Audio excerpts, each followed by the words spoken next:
Thank you so much for connecting. आप सभी का बहुत बहुत स्वागत है। आपने इस कोर्स को परचेज़ किया और अपने गिटार की जर्नी को आप एक प्रॉपर डायरेक्शन में लेके चलना चाह रहे हैं, ये इस बात का प्रूफ है। तो मैं आपको शुरुआत में ही ये चीज़ क्लियर कर देना चाह रहा हूँ कि गिटार सीखने का जो आपका निश्चय है, आपका जो डिसीज़न है, इस पे फर्म रहने की हमें ज़रूरत पड़ेगी अब, ठीक है। क्योंकि मैं कुछ ऐसी सच्चाई से भरी हुई बातें आपको बताने जा रहा हूँ जिसको अभी शुरुआत में ही हम समझ लें तो ज़्यादा बेटर रहेगा। देखिए क्या होता है, कुछ ऐसे सच हैं जिनको हमें फॉर श्योर जानने की ज़रूरत है। सबसे पहला सच है कि हाँ, हमें पेन होगा। कैसा पेन होगा? एक ऐसा फिजिकल पेन होगा जो गिटार सीखने में बहुत इंपॉर्टेंट है। नंबर वन क्या चीज़ है वो? आपके फिंगर्स में जो थोड़ा सा पेन, जैसे आप फ्रेटिंग करते हैं ना, तो धीरे धीरे करके जो आपके बेसिकली क्या होता है ना, स्टार्टिंग में आपके यहाँ पर जो है किसी तरीके का कैल्शियम डेवलप नहीं होता है, और उस कैल्शियम डेवलप ना होने की वजह से हमारी जो स्किन है वैसे सॉफ्ट रहती है। तो स्टार्टिंग में जब हम फ्रेट पे अपने थोड़ा सा इसको प्रेस करेंगे प्रेस करेंगे प्रेस करेंगे, तो सारी फिंगर्स पे जो जो फिंगर्स पे हम लोग प्रेसिंग करने की कोशिश करेंगे उसमें थोड़ा थोड़ा पेन शुरू होगा। इस बात को बिल्कुल नकारा नहीं जा सकता है, ठीक है। तो इस बात को हमें बिल्कुल याद रखना है कि ये पेन ज़रूर होगा, लेकिन हमें इसको ओवरकम करना है थ्रू कंसिस्टेंट प्रैक्टिस, ठीक है।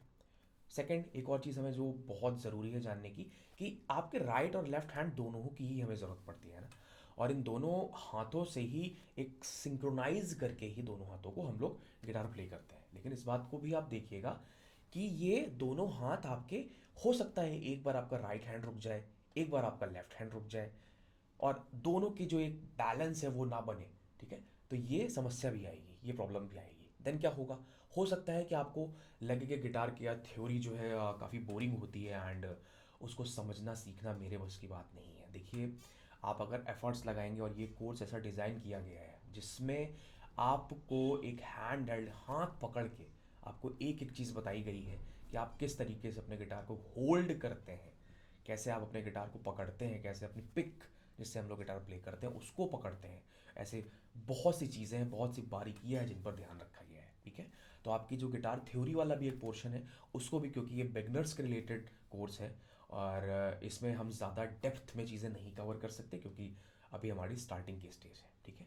तो इसमें हमारी थ्योरी भी काफ़ी इंटरेस्टिंग वे में सिखाई गई है, समझाई गई है, ठीक है। एंड नेक्स्ट वन जो बहुत ज़रूरी है ये बात हमें जानना, वो ये है कि गिटार हमेशा से एक जर्नी रही है, ना कि डेस्टिनेशन, है ना। क्योंकि एक स्किल है, और जिस स्किल को हम खुद से सीखने का एक प्रयास करते हैं, कोशिश करते हैं, उस स्किल को हम एक नेक्स्ट लेवल तक हमेशा पहुंचा सकने की एक विज़न रख सकते हैं, ठीक है। तो कभी भी गिटार को आप एक स्प्रिंट की तरह नहीं ले सकते हैं कि आज एक दिन, दो दिन, तीन दिन, और मैं एक दिन के अंदर बहुत अच्छा गिटारिस्ट बन जाऊंगा, 5 दिन के अंदर, 6 दिन के अंदर।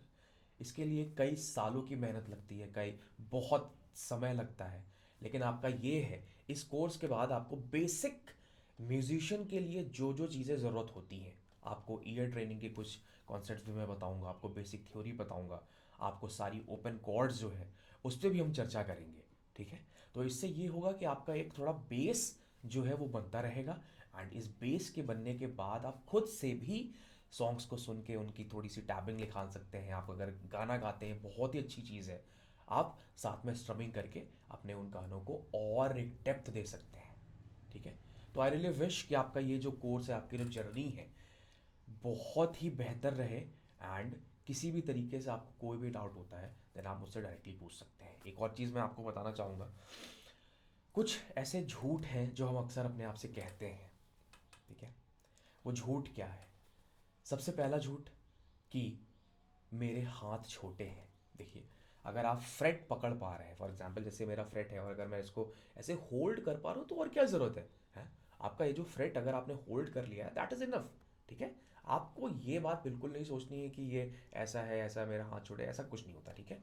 आप अगर फ्रेट होल्ड कर पा रहे हैं, आप मूव कर पा रहे हैं, that is more than enough. Second, एक जो इशू आप लोग कहते हैं कि मैं छोटा हूँ, और कुछ लोग कहते हैं कि मैं काफ़ी एजेड हो गया हूँ। देखिए, age is just a number, और किसी भी तरीके से एज जो है आपके रोड ब्लॉक नहीं बनना चाहिए आपके स्किल के जनरेशन में, स्किल को लर्न करने में, ठीक है। तो ये आपको कोई इशू नहीं मानना चाहिए। नेक्स्ट होता है, आपको ये लग सकता है कि मुझे चीज़ें नहीं समझ में आती हैं, या मेरे माइंडसेट में दिक्कत है। देखिए, माइंडसेट इज़ समथिंग जो आप रेगुलर एक, आप जब अपने किसी भी चीज़ स्किल के ऊपर वर्क करते हैं ना, तो वो अपने आप डेवलप होता है धीरे धीरे, है ना। फर्स्ट डे से कभी भी किसी चीज़ को हम समझ नहीं सकते हैं। आप जितना निरंतर, जितना रेगुलर रहेंगे अपने प्रैक्टिस को लेकर राइट टेक्निक के साथ, आप उतना प्रोग्रेस करेंगे। ठीक है, तो इस कोर्स को शुरुआत करते हैं, और इस फर्म डिटर्मिनेशन के साथ मैं आपसे एक प्रण चाहता हूँ कि इस 90 डे कोर्स को, जिसमें आपके 90 से ज़्यादा वीडियोस हैं, एक एक चीज़ समझाते हुए आप उनको प्रॉपर एक एक एक करके देखेंगे। रश नहीं करेंगे, जल्दबाजी नहीं करेंगे, क्योंकि अगर आप रश करेंगे तो आप बहुत सी जो बारीक चीज़ें हैं, माइन्यूट सी चीज़ें हैं, उनको मिस कर देंगे। ठीक है, और इसमें ये भी हो सकता है कि किसी किसी को ये 90 डेज़ का कोर्स जो है कंप्लीट करने में 80 डेज़ लगे, 70 डेज़ लगे, या फिर किसी को हो सकता है 100 डेज़ लग जाए, 120 डेज़ लग जाए। ये आपके समझने के ऊपर है। ठीक है, आप जितना प्रैक्टिस करेंगे उतना जल्दी आपको एक रैपिड प्रोग्रेस मिलेगी। डेली का केवल आपको कंसिस्टेंट रह के हाफ एन आवर का अपना समय देना है किसी भी तरीके से। That's what I want from you, and आप इस जर्नी को सक्सेसफुली कंप्लीट कर सकते हैं। ऑल द बेस्ट, मिलते हैं कोर्स में। Thank you.